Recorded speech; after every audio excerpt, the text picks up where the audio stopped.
Trazer todos eles que vieram lá do Rio de Janeiro não é fácil. É um seminário para abençoar a nossa cidade de Fortaleza, nosso estado do Ceará, o Brasil, as nações. Transmissão hoje, a gente fala para as nações. Infelizmente, ainda existem muitas lideranças que não mergulham no tema do Apocalipse, no livro da Revelação, por não se sentirem habilitados, porque é melhor você não falar do que falar o que não sabe. Mas não é porque nós não mergulhamos no Apocalipse que a gente não pode aprender. Entender sobre o mundo dos mortos, os que morreram sem Cristo.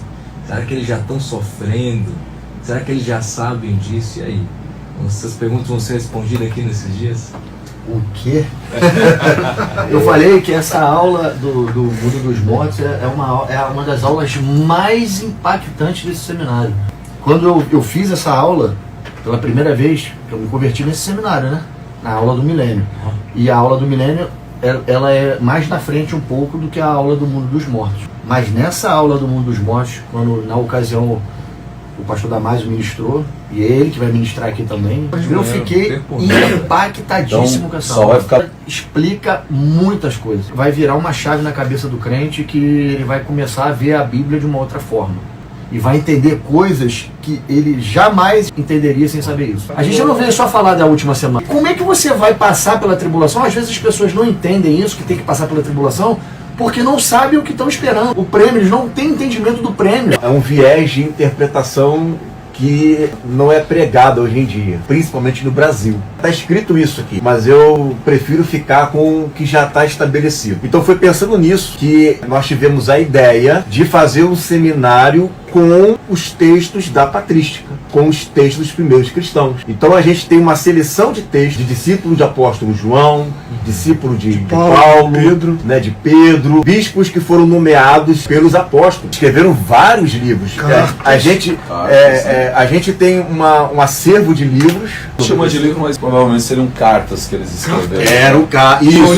Por exemplo, Inácio, carta a Filadélfia, carta aos Herminótas, Trifão, né, diálogo com Trifão, Justino de Roma. Então essas cartas, né, que foram compiladas num livro, igual a Bíblia é livros, e chegou ao nosso conhecimento. Guarda ali para apenas dizer, olha, o que nós cremos eles criam igual, para balizar a fé. A palavra de Deus é que nos norteia. Mas, historicamente falando, a gente não está falando nada de diferente do que eles ensinavam. Está falando dos discípulos, né? Os discípulos dos apóstolos. Doutrina pura. Doutrina pura. Sem Eles aprenderam junto com os apóstolos. Teve um irmão que falou para mim assim, vocês ficam pegando textos de padres católicos. Eu falei, padres católicos? Não tinha igreja católica do primeiro século, segundo século. Como assim, igreja católica? O direito autoral da patrística ficou com a igreja romana, é por isso que eles falam. Mas não tinha igreja romana. Não existia igreja romana no primeiro e segundo século. A gente está falando de homens que eram. A igreja romana ela vai existir lá, instituição romana. 340, eu acho, né? Com Teodósio, quando ele vai oficializar. A gente está falando de homens que viveram no primeiro e segundo século. Discípulos dos apóstolos. Discípulos dos apóstolos. Homens que andaram que conheceram João, conheceram Paulo. Então esses documentos estão à nossa disposição. Se você está achando que isso é novidade, que isso aqui é coisa da nossa cabeça, então está aqui, ó. Bíblia, isso aí é para os Tomés. E patrística. Bíblia e patrística, para provar. Coloca a arqueologia também. Olha, eu estive lá em Berlim, no Museu do Pérgamo. Você vai lá, tá lá as muralhas da Babilônia original, aquela que Daniel passou por dentro dela. Original, o nome Nabucodonosor. Eu filmei lá pro Diário Divino. O original tá no Museu de Pérgamo, lá em Berlim, e ele fez a réplica. Porque os alemães, eles pegaram, né? E levaram as pedras azul, gente. Portal azul, gravei lá. A arqueologia comprova a veracidade da Bíblia. E os pais da igreja comprovam a veracidade do que nós estamos ensinando. Da doutrina bíblica. Se votasse 2000 anos atrás, eles iam ouvir o que a gente está falando aqui agora. Isso nos dá segurança, porque, como ele falou, até bem poucos anos atrás, 20 e poucos anos atrás, não existia esse material em português disponível. Meu raciocínio na época foi o seguinte: quando o pastor Acélio, né, o nosso antigo pastor, começou a trazer a revelação do reino, eu comecei a questionar. Isso que você está falando é muito diferente do que a igreja prega hoje. E eu pensei o seguinte: se essa palavra é verdadeira, ela tem que ter um rastro na história. Ela tem que ter sido lá original com a igreja primitiva. E lá pelo ano 2000, a Igreja Católica Romana, que tem os direitos autorais, publicou esses livros. Em português. Em português, da igreja primitiva. E aí eu dei saltos de alegria quando acessei esse material. Porque aquilo que a gente estava ministrando tinha consonância direta com a igreja primitiva. Qual é a probabilidade de você achar a verdade ao longo da história, se você comparar com o rio, né? Na fonte ou já no meio da cidade? O rio Tietê, onde ele nasce, o rio Tietê, lindo, né? Deve ser lindo. Água cristalina. Cristalina. 10, 15 quilômetros Depois já é um esgoto. Isso não adianta você querer pesquisar a verdade na Idade Média, na época da Reforma. A Reforma começou a restaurar. Onde você vai ver a verdade pura é no início. E o início é primeiro, segundo século, mais ou menos terceiro século, já começa a contaminar. Então, quando a gente tem acesso a esse material da igreja primitiva, há uma testificação de que eles criam unanimemente nos assuntos que nós estamos falando, e não há essa confusão que há hoje, a Babilônia, cada um chuta para um lado, um é pós, outro é pré, outro é meso. Não havia essa confusão. Nessa linha de ensinamento, porque não atrai multidões. A igreja, ela endividou-se, ou ela tornou-se também num negócio, empresas.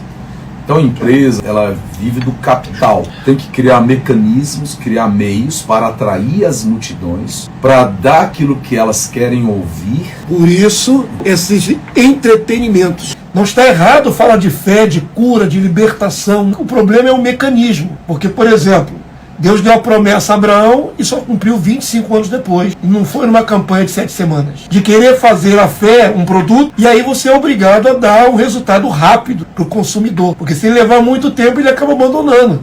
E Deus não é coagido. Então, se ensinar a palavra como nós estamos falando, e aí começar a falar, o cristão vai passar pela tribulação, o cara já pisa no freio. Eu vim atrás do Senhor Jesus para ele resolver meus problemas. Eu não quero mais problemas. Todos os apóstolos não passaram, Jesus, o Filho de Deus, não passou, a igreja primitiva não passou. Por que a igreja do tempo final acha que é isenta da tribulação?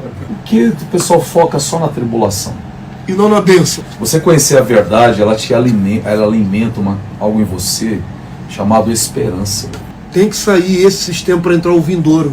Isso vai te trazer paz interior, os frutos do Espírito. Paz, não mundo tereis aflições, mas tem de bom ânimo, porque eu venci o primeiro século. Eu vou aceitar Jesus, mas posso ser decapitado, posso virar comida de leão, posso ser pregado numa cruz, ter meus bens confiscados. Lá em Hebreus está escrito. Mas nós não somos daqueles dos que retrocedem. Porque tinha um alvo diante dos olhos. O que faz o homem suportar essa tribulação toda? Cristãos de maneira geral, as pessoas não leem a Bíblia. Em Romanos 8, no verso 36, diz assim: por amor de ti, somos entregues à morte o dia todo. Fomos considerados como ovelhas para o matadouro. Paulo sabia de tudo isso, que ele ia passar por tribulação, mas nada disso podia separar ele do amor de Deus que estava em Cristo. As pessoas não olham, não têm esperança, porque não sabem o que esperam. As pessoas acham que vão morrer, vão para o céu, e vão ficar lá e não sabem o que vai acontecer. Só que a verdade bíblica não é essa. As pessoas não conhecem a sua herança. As pessoas não conhecem. Ele tem como propósito de antemão para a vida de cada filho. Herdeiros de um Cristo. E as pessoas não têm noção disso. As pessoas já amam Jesus sem conhecer quase nada, né? Imagina quando conhecer a revelação plena. Glória a Deus. Amém. Isso aí. Amém. Aí enfrenta a morte sem medo. Seminários online e presencial.